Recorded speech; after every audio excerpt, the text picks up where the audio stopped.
Hey guys, Tech Timmy here. So in this video, I'm going to be unboxing this TP-Link 5-port gigabit Ethernet desktop switch.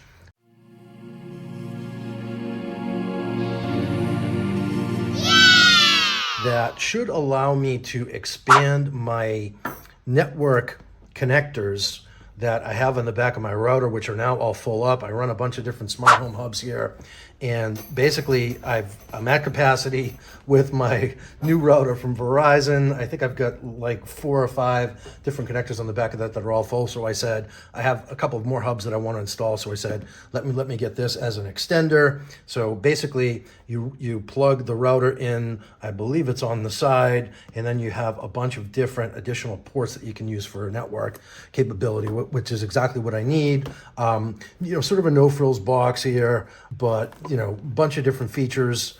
Let me just see. So plug and play, auto MDI, MDX, eliminates the need for crossover cables, auto negotiation guarantees the highest support, blah, blah. So TP-Link is a great brand, and they have been in the network game for a long time. So I feel like this is going to be a reliable solution to extend my network game here. So without further ado, let's take it out of the box. I've got my large unboxing knife, which is twice the size of this box, on standby here. So let's just take the shrink wrap off initially.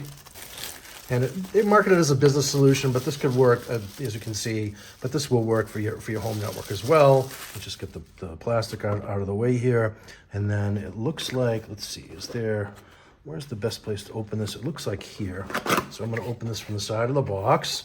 No little tape or anything that needs to come off. So after you get the plastic wrap off, should be pretty seamless.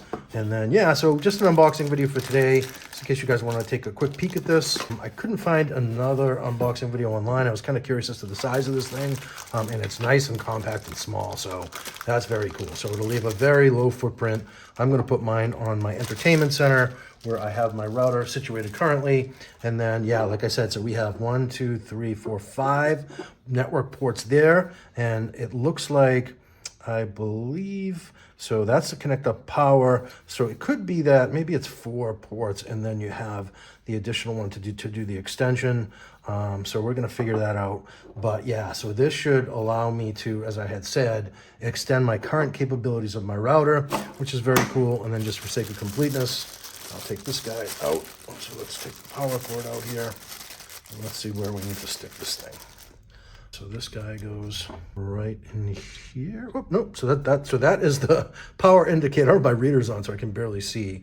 But yeah, so we have, so this should extend our capability to the tune of 5 additional ports, 4 or 5. I think one of these might be in, actually. Yeah, so this says line in, I believe. So one of those is actually, I think, where you connect into your existing router, and then that guy just sticks in here. Looks like we have ample cable, not a huge amount of cable there, but should be fine for my needs. And then, so that's what this guy looks like. And as I had said, nice small footprint next to my router and my other hubs and things. So I really like that a lot. So I can tuck this away down below and should do the job. So anyhow, hope you found this video helpful. Just a first look today. If you're interested in seeing more on this or configuration video and whatnot, just drop a comment down below and I'll do some additional videos.